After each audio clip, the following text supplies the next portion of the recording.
जय हिंद दोस्तों। तो मेडिकल के वीडियो को लेकर जो आपका बेसब्री से इंतजार हो रहा था और बहुत सारे कमेंट मेडिकल को लेकर आ रहे थे, तो आज सभी का इंतजार खत्म होने वाला है। जी हाँ दोस्तों, मेडिकल को लेकर आज पार्ट 2 में लेकर आया हूं। इसमें मैं मेडिकल से संबंधित आपके सभी डाउट क्लियर करने वाला हूं। दोस्तों आप सभी से एक गुजारिश कर लेता हूं, क्योंकि मेरे वीडियो भले ही लंबे हो जाते हैं लेकिन वीडियो में मैं जितनी भी जानकारी देता हूं आपके काम की होती है। तो वीडियो को अंत तक देखिएगा, एक एक पॉइंट को ध्यान से सुनिएगा। अगर आपको स्पीड धीमा लग रहा है तो स्पीड बढ़ा लीजिएगा, लेकिन वीडियो को अंत तक केवल सुन करके चले जाइएगा। आपके मेडिकल से संबंधित कोई भी डाउट हो तो वह इस वीडियो में मैं कवर कर दूंगा, और अगर आपको मेडिकल से संबंधित कोई प्रॉब्लम नहीं भी है तो भी वीडियो को पूरा सुनिएगा। क्योंकि दोस्तों आपको अगर इन सभी प्रॉब्लम में से कोई भी प्रॉब्लम नहीं है तो आप निश्चिंत होकर अपना मेडिकल देने जाइएगा। तो वीडियो को केवल अंत तक देख लीजिएगा। और दोस्तों वीडियो की शुरुआत करने से पहले आप सभी को बता देना चाहता हूं कि मेडिकल का पार्ट 1 वीडियो मैं 2 महीने पहले लेकर आ चुका था। जैसा कि आप अभी स्क्रीन पर देख रहे हो, यह वीडियो मैं 2 महीने पहले ला चुका था। दोस्तों इस वीडियो का लिंक आपको मैं डिस्क्रिप्शन में और पिन कमेंट में दे दूंगा, तो उस वीडियो को भी देख लीजिएगा। क्योंकि यह जो पार्ट 2 में लेकर आया हूं, इसमें मैं पार्ट 1 में जो मैंने बताया था वह कवर नहीं करूंगा, क्योंकि एक ही जानकारी को 2 अलग अलग वीडियो में देने से बहुत ज्यादा टाइम जाता है, आपका भी टाइम खराब होता है और मेरे पास भी उतना पर्याप्त समय नहीं है। तो उस वीडियो को पूरा देखिएगा और इस वीडियो को भी पूरा देख लीजिएगा। आपके आरपीएफ से संबंधित जो भी मेडिकल को लेकर डाउट है वह सभी इन 2 वीडियो को देखने के बाद कंप्लीट पूरे हो जाएंगे। दोस्तों आपको एक और चीज बता देना चाहता हूं कि ना तो मैं मेडिकल विभाग से संबंधित हूं, ना ही मैं कोई डॉक्टर हूं। आपको मैं केवल आपकी जानकारी के लिए जो भी आरपीएफ का मेडिकल होता है उसमें किस प्रकार की प्रॉब्लम हो सकती है और किस प्रकार की मेडिकल प्रॉब्लम से आपको अनफिट नहीं किया जाएगा, इसके बारे में केवल जानकारी के लिए यह वीडियो बना रहा हूं। तो आप निश्चिंत होकर के इस वीडियो को देखिएगा। और अगर आपको फिर भी कोई डाउट लगता है तो आप सभी से गुजारिश कर लेता हूं कि अपना प्री मेडिकल यानी कि कहीं पर भी जाकर आप अपना पूरा फुल बॉडी चेकअप करवा लीजिए। अगर आपको किसी प्रकार की समस्या है या फिर आपको डाउट हो रहा है कि इस प्रॉब्लम से मुझे बाहर तो नहीं कर देंगे, तो आप सभी के पास अभी टाइम है, क्योंकि अभी रिजल्ट आएगा और मेडिकल होगा। तो कुल मिलाकर के अभी भी आपके पास 1 महीना है और 1 महीने के अंदर आप अपना एक बार मेडिकल चेकअप करवा लीजिए। और अगर किसी प्रकार की प्रॉब्लम है तो अपने डॉक्टर से सलाह ले लीजिए। तो इस प्रकार आप अपना प्री मेडिकल करवा के जा सकते हैं। दोस्तों एक और चीज बता देता हूं कि आप सभी के जितने भी डाउट थे मैंने कमेंट को सभी को एकत्रित करके एक जगह पर लिखा। जितने भी कमेंट, जितनी भी मेडिकल प्रॉब्लम को लेकर आपके द्वारा पूछे जा रहे थे, इस वीडियो में मैं सभी कुछ कवर करने वाला हूं। तो वीडियो को अंत तक जरूर देख करके जाइएगा। दोस्तों सबसे पहले आपको बता देता हूं कि कई सारे साथीगण पूछ रहे थे कि मेरा वेट इतना कम है या फिर इतना ज्यादा है, मैं अंडर वेट हूं, ओवर वेट हूं, तो क्या मुझे मेडिकल में बाहर कर दिया जाएगा? जी नहीं दोस्तों, आप निश्चिंत होकर के जाइए। आपको मेडिकल में वजन से संबंधित किसी प्रकार की समस्या नहीं होने वाली है। और एक और चीज बता देता हूं, बीएमआई को लेकर के एक क्वेश्चन पूछा जा रहा है कि बॉडी मास इंडेक्स भी क्या वहां पर मायने रखता है? जी नहीं दोस्तों, बॉडी मास इंडेक्स यह रहता है कि आपकी हाइट के हिसाब से आपका वजन कितना होना चाहिए, और बीएमआई का जो लेवल होता है उस लेवल के अंदर आप नॉर्मल लेवल में आते हैं या नहीं आते हैं, तो यह भी आपको वहां पर किसी प्रकार की समस्या नहीं करने वाला है। तो आप निश्चिंत होकर के जाइएगा। दोस्तों अब आपको बता देता हूं, मैंने पार्ट 1 में आंख से लेकर नाक, कान, दांत, पेट, पैर, हाथ और किसी भी प्रकार की जो समस्या थी, मैंने उस वीडियो में बहुत सारी प्रॉब्लम को कवर किया है। उस वीडियो को अगर आपने देख लिया है तो आप कमेंट कीजिए कि जी हां आपने पार्ट 1 देख लिया था। तो दोस्तों अब आपको बता देना चाहता हूं कि उस वीडियो की कुछ प्रॉब्लम को साथ में कवर करते हुए इस वीडियो में उन्हीं अंगों से संबंधित और किस प्रकार की समस्या आपको आ सकती है, या फिर इतनी प्रकार की समस्याएं आपके द्वारा कमेंट में पूछी गई। कई सारी प्रॉब्लम तो मैंने अपनी जिंदगी में कभी सुन ही नहीं रखी थी, वह प्रॉब्लम भी आपके द्वारा मुझे सुनने को मिली। उसके बारे में मैंने प्रॉपर रिसर्च किया, अपने साथियों से पूछा जिनका मेडिकल हुआ था, या फिर इस प्रकार की प्रॉब्लम उनके मेडिकल सेंटर पर किसी उम्मीदवार को हुई थी या नहीं हुई थी। तो इसके बारे में स्टडी करने के बाद इतने दिनों बाद यह वीडियो लेकर के आ रहा हूं। आप बार बार कमेंट कर रहे थे कि कब वीडियो आएगा, कब वीडियो आएगा, लेकिन दोस्तों मेरा काम है एकदम स्पष्ट जानकारी आपको देना, प्रॉपर रिसर्च के साथ देना। भले ही वीडियो 1 दिन, 2 दिन, 4 दिन लेट हो जाए, लेकिन आपको सही जानकारी प्रोवाइड करवाना इस चैनल का उद्देश्य है, और मैं उस उद्देश्य के साथ लगातार आगे बढ़ता रहूंगा। तो दोस्तों अभी आपको बता देना चाहता हूं, सबसे पहले मैं आंखों से स्टार्ट करने वाला हूं। आंखों को लेकर मैंने पहले भी आपको बता दिया कि आंखों में एक मेन प्रॉब्लम आपको नहीं होनी चाहिए, colour blind blindness, colour blindness की प्रॉब्लम क्या होती है साथियों, आपको एक बुक पढ़वाई जाती है। तो दोस्तों उस बुक में क्या होता है कि कई सारे डॉट कलर वाले रहते हैं, उनके बीच में या तो कोई नंबर लिखा रहेगा या फिर कोई अल्फाबेट लिखा रहेगा या फिर कोई डायग्राम बना रहेगा या फिर कुछ भी नहीं बना रहेगा। इस प्रकार का उस कलर ब्लाइंडनेस की जो बुक रहती है उसमें आपको कुछ पढ़ने को दिया जाता है। अगर आप प्रॉपर अच्छे ढंग से पढ़ पाते हैं तो आपको कलर ब्लाइंडनेस की समस्या नहीं है, और अगर आप नहीं पढ़ पाते हैं तो कलर ब्लाइंडनेस में आपको डायरेक्ट अनफिट किया जाता है। तो दोस्तों कलर ब्लाइंडनेस की समस्या आपकी आंखों में नहीं होनी चाहिए। इसके साथ कई सारे दोस्त पूछ रहे थे कि विजन के बारे में बताइए, हमारा विजन 6/9 है, किसी का 6/12 है, किसी का 6/18 है। तो दोस्तों आपको एक चीज प्रॉपर ध्यान से सुन लीजिए इसको। तो मैं बता देना चाहता हूं कि अगर आपकी एक आंख जो कि मास्टर आई है या तो 6/6 हो या फिर 6/9 हो, तो दोनों में से कुछ भी हो तो वहां चलेगा। यानी कि अगर आप सीधे हाथ से लिखते हैं तो आपके सीधी आंख जो रहेगी वह 6/6 या फिर 6/9 होनी चाहिए, और इसके अलावा आपकी जो दूसरी आंख है वह 6/12 भी होगी तो चल जाएगी। तो इस प्रकार से आपका विजन होना चाहिए। अगर आप उल्टे हाथ से लिखते हैं तो आपकी उल्टी आंख 6/6 या फिर 6/9 होनी चाहिए, और आपकी जो दाई वाली आंख है यानी कि सीधी आंख है वह आपकी 6/12 होनी चाहिए, तो आपको किसी प्रकार की दिक्कत नहीं आएगी। और दोस्तों हाँ, एक और चीज बता देता हूं कि कई सारे साथीगण पूछ रहे थे कि मेरा 6/18 है, 6/12 है। तो मैंने जो विजन टेस्ट बताया इस क्राइटेरिया में आपकी आंखें होगी तो आप जो आपसे पढ़वाया जाएगा 6 मीटर की दूरी पर, उसको आप प्रॉपरली पढ़ पाएंगे और डॉक्टर वहां से अंदाजा लगा लेगा कि आपकी आंखें क्या है। क्योंकि मशीन में आपकी आंखों का विजन टेस्ट नहीं किया जाता है, आपसे कुछ पढ़वा करके वहां पर वह अंदाजा लगाया जाता है कि आपकी आंखें 6/9 6/12 तक आ रही है या नहीं आ रही है। तो दोस्तों इस प्रकार से आपका विजन टेस्ट होता है, और मैंने आपको बताया इस क्राइटेरिया में अगर आपकी आंखें हैं तो आपको किसी प्रकार की दिक्कत नहीं होगी। इसके बाद दोस्तों आपका नियर विजन टेस्ट होता है, मैंने पार्ट 1 में बताया है, तो पार्ट 1 को पूरा देखिएगा किस प्रकार से होता है। इसके बाद लेसिक के बारे में बार बार क्वेश्चन आ रहा था कि मैंने लेसिक सर्जरी करवा रखा है तो मुझे किस प्रकार की कोई समस्या हो सकती है क्या। तो मैंने आपको पहले भी बता दिया था कि लेसिक सर्जरी करवाए हुए अगर आपको 6 महीने या फिर इससे ऊपर हो चुका है और आपकी आंखें लेसिक करवाने के बाद एकदम सही है, किसी प्रकार की दिक्कत नहीं है, तो आपको कोई भी प्रॉब्लम नहीं होने वाली, आप चिंता मत कीजिए। और अगर आपने हाल ही में लेसिक सर्जरी करवाया है और आपको उसके बावजूद भी अगर देखने में समस्या आ रही है, अब B1 मेडिकल जो मानक रहता है उस पैमाने को आप फुलफिल नहीं कर पा रहे हैं, तो आपको डॉक्टर अनफिट कर सकता है या फिर री मेडिकल दे सकता है।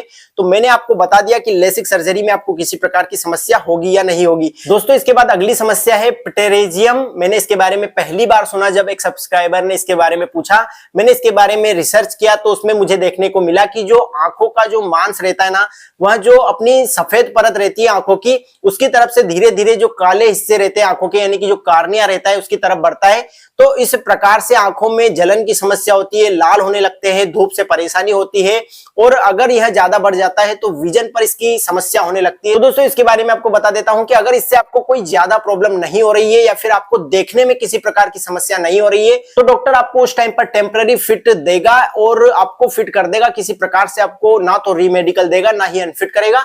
और अगर इस प्रकार की समस्या है कि समस्या बढ़ती ही जा रही है और आपको दिखने में समस्या हो रही है, आप B1 मेडिकल के जो मापदंड रहते हैं वह फुलफिल नहीं कर पा रहे हैं, तो डॉक्टर आपको अनफिट कर सकता है। तो दोस्तों इसका अगर इलाज संभव है तो डॉक्टर से मिलिए और उसका इलाज जल्दी से जल्दी करवा लीजिए। अगर आपको किसी प्रकार की ऐसी समस्या लग रही है कि मुझे बाद में दिक्कत हो सकती है, मैं तो बस यही कहना चाहूंगा। इसके बाद लेजी आई के बारे में क्वेश्चन आया था कि लेजी आई से किसी प्रकार की समस्या होती है या नहीं। तो लेजी आई से होता यह है कि आपको एक आंख से दिखने की क्षमता कम हो जाती है।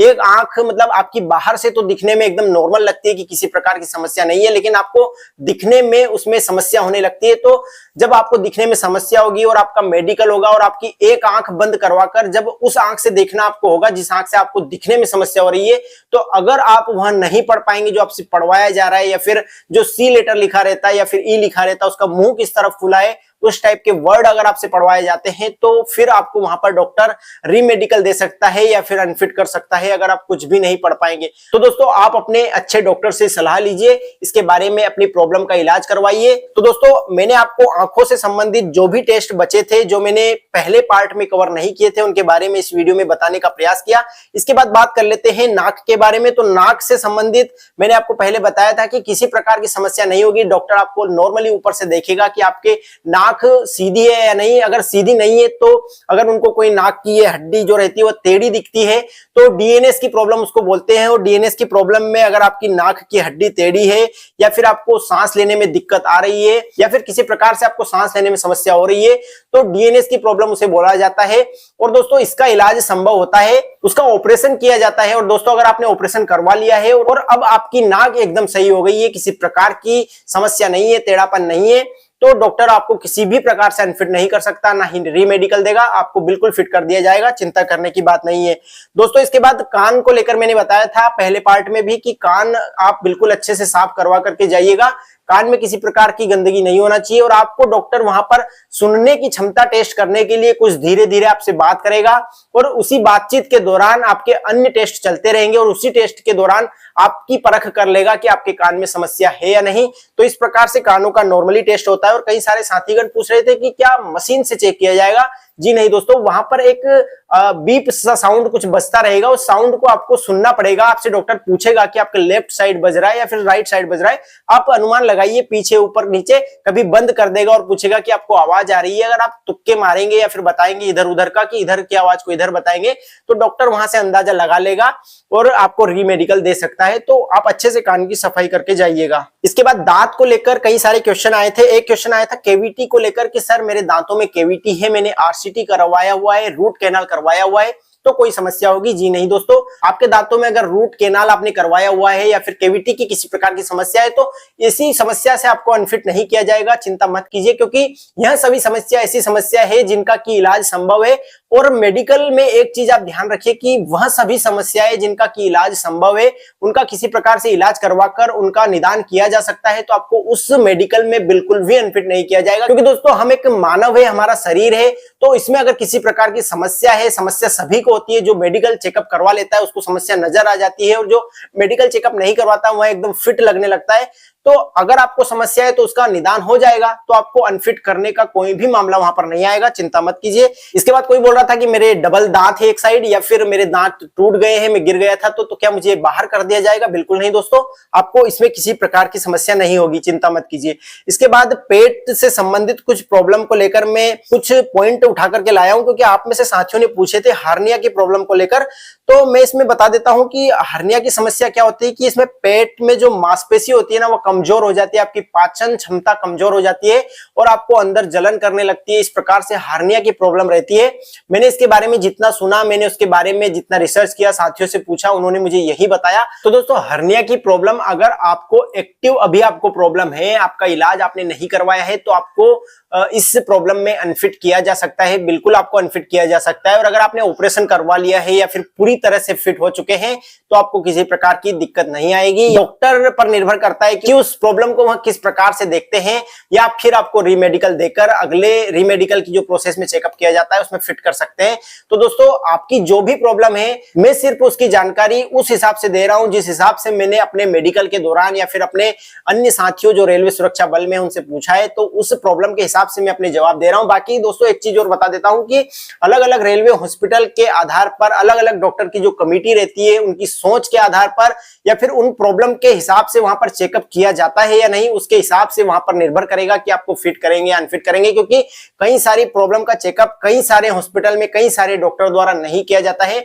और अगर आपकी जो समस्या है अगर उस हॉस्पिटल में उसी प्रॉब्लम के बारे में चेक नहीं किया तो यह बहुत अच्छी बात आपके लिए होने वाली है, क्योंकि आपको फिर कोई बाहर होने का डर नहीं रहेगा। तो यह सब चीजें वहां के डॉक्टर के चेकअप पर, वहां के अस्पताल पर निर्भर करेगा कि वह चेक करते हैं या नहीं। दोस्तों इसके बाद अगली प्रॉब्लम के बारे में बता देता हूं, पीठ से संबंधित प्रॉब्लम है। तो दोस्तों स्कोलियोसिस प्रॉब्लम के बारे में बता देता हूं कि रीढ़ की हड्डी से संबंधित प्रॉब्लम रहती है, या फिर आपकी कमर में जो रीढ़ की हड्डी रहती है पीछे साइड वह टेढ़ी होती है, तो आपको झुकने में, बैठने में या फिर ज्यादा लंबे समय तक खड़े होने में प्रॉब्लम होती है। तो दोस्तों इस समस्या में डॉक्टर अगर आपको आपकी रीढ़ की हड्डी का झुकाव ज्यादा है या फिर ज्यादा टेढ़ी है, तो उसमें अगर आपको आपका शरीर टेढ़ा और झुका हुआ डॉक्टर को दिखता है या फिर लगता है कि बहुत ज्यादा प्रॉब्लम है, तो आपको अनफिट कर सकता है।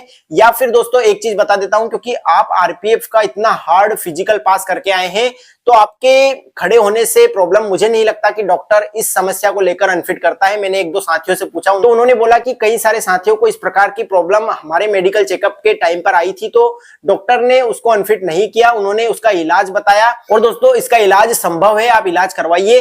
अगर आपको ज्यादा प्रॉब्लम है, वहां के डॉक्टर पर निर्भर करेगा कि वह अनफिट करेंगे या फिट करेंगे। तो दोस्तों इसकी चिंता आप मत कीजिए, आपको अनफिट नहीं किया जाएगा, एकदम डायरेक्ट अनफिट किसी भी प्रॉब्लम में नहीं किया जाएगा।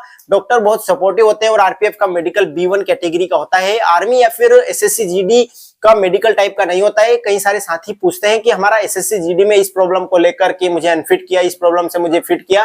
तो एसएससी जीडी के मेडिकल के मापदंड अलग होते हैं, सीएपीएफ के तहत उसके मेडिकल मापदंड होते हैं और उसमें ज्यादा थोड़ा टफ मेडिकल होता है। आरपीएफ का मेडिकल B1 कैटेगरी का होता है, एग्जाम टफ होता है, फिजिकल टफ होता है, सब टफ होता है, लेकिन मेडिकल में आपको थोड़ी सी वहां पर सुविधाएं देखने को मिलती है। तो दोस्तों इसके बाद अगली प्रॉब्लम के बारे में बात कर लेते हैं। दोस्तों पैरों से संबंधित प्रॉब्लम है, तो इसमें वेरिकोज वेन्स को लेकर कई सारे क्वेश्चन साथियों द्वारा पूछे गए थे। तो मैं आपको बता देता हूं कि वेरिकोज वेन्स की प्रॉब्लम क्या होती है। दोस्तों आपके पैरों में जो नसें होती है ना, वह बाहर दिखने लगती है, या फिर जांग के पास, या फिर जो पिल्ली रहती है आपकी पैरों के नीचे, घुटनों के नीचे, तो वहां पर आपकी नसें वेरिकोज वेन्स की प्रॉब्लम के कारण दिखने लगती है। और दोस्तों इतनी ज्यादा अगर नसें बाहर उभरती हुई आती है और अगर डॉक्टर को एकदम स्पष्ट दिखाई देगा कि ज्यादा ही प्रॉब्लम है, तो आपको रीमेडिकल दे देगा, लेकिन डायरेक्ट इसमें अनफिट नहीं किया जाता है। और दोस्तों रीमेडिकल देने के बाद जब आपका रीमेडिकल का चेकअप होता है, तो उसमें नॉर्मली मतलब ज्यादातर उम्मीदवारों को फिट कर दिया जाता है। तो हर प्रॉब्लम को लेकर के डायरेक्टली उदास मत होइए, आपको किसी प्रकार की आरपीएफ के मेडिकल में समस्या नहीं देने वाले हैं।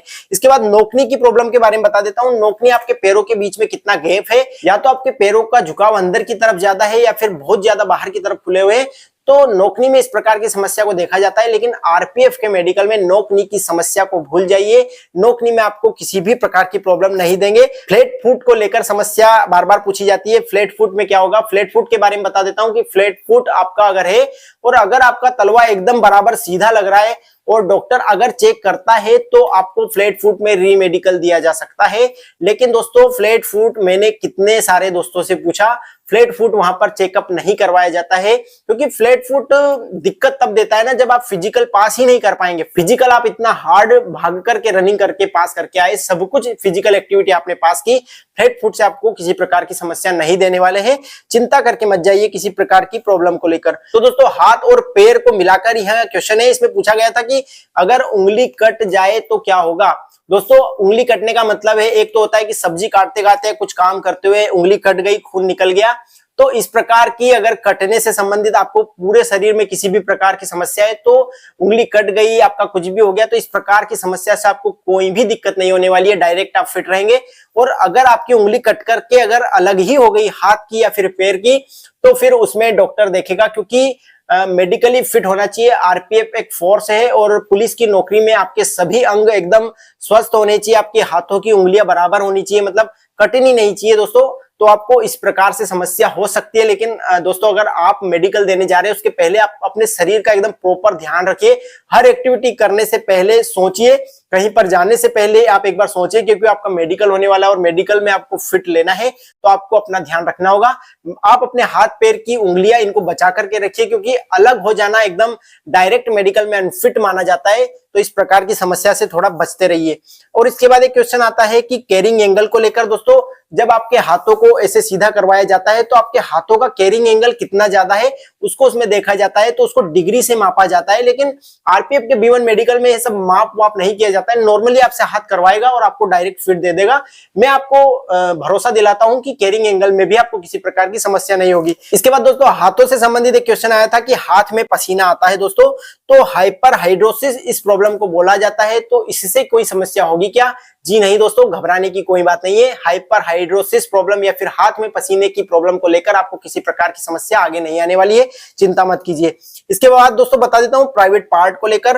प्राइवेट पार्ट में दोस्तों हाइड्रोसील के संबंध में क्वेश्चन पूछे जाते हैं, वेरिकोसील या फिर फिमोसिस के प्रॉब्लम के संबंध में क्वेश्चन आते हैं, और पाइल्स के बारे में कई सारे। इन चारों प्रॉब्लम के बारे में बार बार कमेंट आ रहे हैं कि यह सब समस्या है सर, बता दीजिए क्या होगा।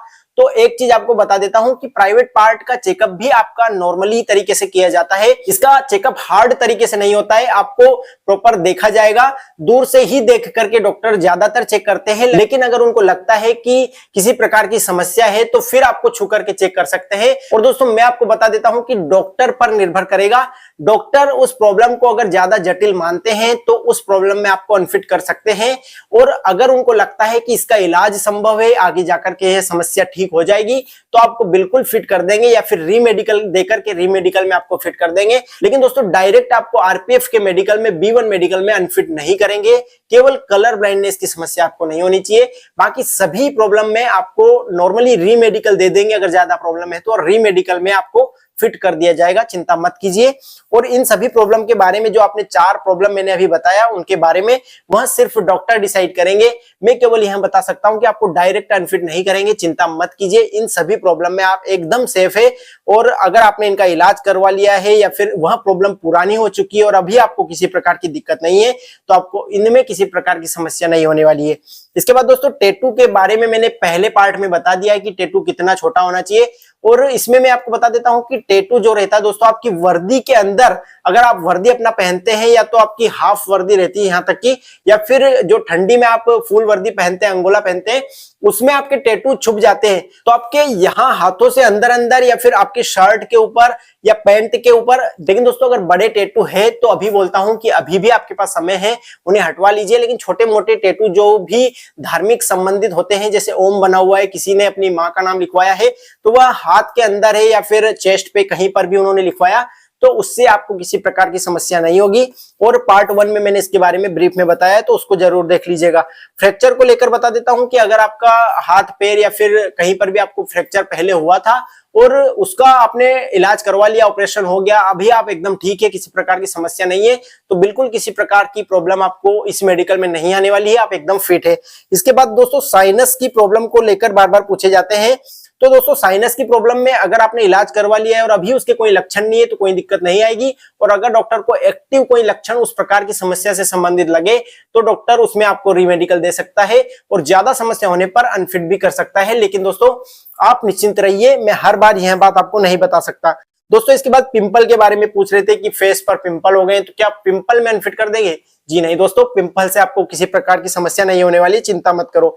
Blood test, urine test, ECG, इन सब के बारे में मैंने पार्ट 1 में बात कही है, आप उस वीडियो को जरूर देखिएगा। और दोस्तों ईसीजी सबका नहीं करवाया जाता है, डॉक्टर को अगर लगता है कि इसमें किसी प्रकार की इनको समस्या है हार्ट से संबंधित, चेस्ट से संबंधित, तो ईसीजी आपका दिया जाता है, बाकी सभी का ईसीजी नहीं करवाया जाता है। इसके बाद हाइपरटेंशन, बीपी को लेकर समस्या होगी क्या? जी नहीं दोस्तों, बीपी दोस्तों आपका जब मेडिकल चलता है तो कई सारे उम्मीदवार जब नई अपनी भर्ती को लेकर इतना ज्यादा एक्साइटमेंट रहते हैं और उनको डर लगता है कि यार क्या होगा, तो नॉर्मली सभी का बीपी बढ़ जाता है। अगर आपका बीपी बढ़ा हुआ है तो डॉक्टर आपको कुछ देर आराम करने के लिए देगा, 1 घंटा 2 घंटा बोलेगा, इसके बाद बीपी चेकअप करेंगे, तो बीपी में सभी का लगभग नॉर्मल हो जाता है। और अगर ज्यादा ही किसी का बढ़ा हुआ है या फिर गोली टेबलेट खाते हैं तो उनको रीमेडिकल दे दिया जाता है, लेकिन इसमें अनफिट नहीं किया जाता है। दोस्तों इसके बाद और एक प्रॉब्लम है लिपोमा की गांठ को लेकर। तो लिपोमा की गांठ मतलब कि जैसे कि आपकी गर्दन पर या फिर पीठ पर कहीं पर भी ऐसी गांठ बन जाती है, तो दोस्तों उसका भी इलाज संभव होता है। तो लिपोमा की गांठ से आपको रीमेडिकल या फिर अनफिट नहीं करेंगे, आपको फिट कर दिया जाएगा, चिंता मत करो। ल्यूकोडर्मा की प्रॉब्लम यानी कि सफेद दाग, अगर आपके शरीर पर सफेद दाग है, छोटे छोटे धब्बे बने हुए हैं सफेद, तो अगर वह नॉर्मल कम है तो कोई दिक्कत नहीं है, और अगर ज्यादा है तो डॉक्टर रीमेडिकल दे सकता है। और रीमेडिकल में क्या करेगा वह डॉक्टर डिसाइड करेंगे, इसके बारे में डॉक्टर की जो कमेटी बनी होती है वही डिसाइड करती है कि उनको क्या करना है। दोस्तों इसके बाद स्टैमरिंग की प्रॉब्लम है, यानी कि बोलते समय किसी को हकलाने की प्रॉब्लम है या फिर अटक अटक के बोलता है, तो क्या इसमें आपको अनफिट करेंगे? जी नहीं दोस्तों, स्टैमरिंग की प्रॉब्लम में या फिर आपको बोलने या हकलाने की समस्या है तो आपको अनफिट नहीं करेंगे डायरेक्ट, किसी प्रकार की इसमें समस्या नहीं होने वाली है। नेल कट को लेकर सवाल आ रहे थे कि मेरा नाखून कट गया है या फिर नाखून निकल ही गया है तो क्या दिक्कत होगी? जी नहीं दोस्तों, नाखून तो वापस से आ जाएगा, तो नाखून के निकल जाने से या फिर किसी प्रकार की इस प्रकार से नाखून कटने से कोई समस्या नहीं होगी, चिंता ना करें। हाथ कट गया, मैंने इसके बारे में आपको पहले ही बता दिया है। और दोस्तों बीएमआई को लेकर भी मैंने बता दिया है। और इसके बाद एक लास्ट है ब्रेकीमेटाटार्सिया।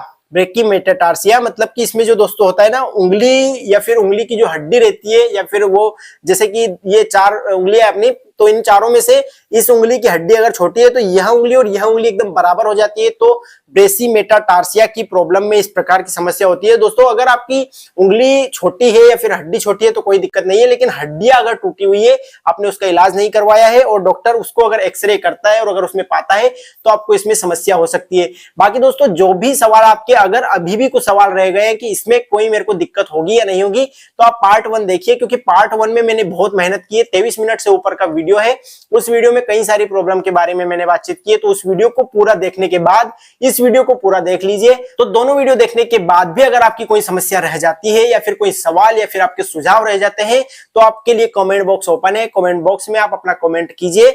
और अगर दोस्तों दोनों वीडियो देखने के बाद आपकी सारी प्रॉब्लम सॉल्व हो गई, आपको आपके सवाल का जवाब मिल गया, तो आप कमेंट करके बताइए कि आपको मेडिकल के बारे में जानने को कुछ मिला या नहीं मिला।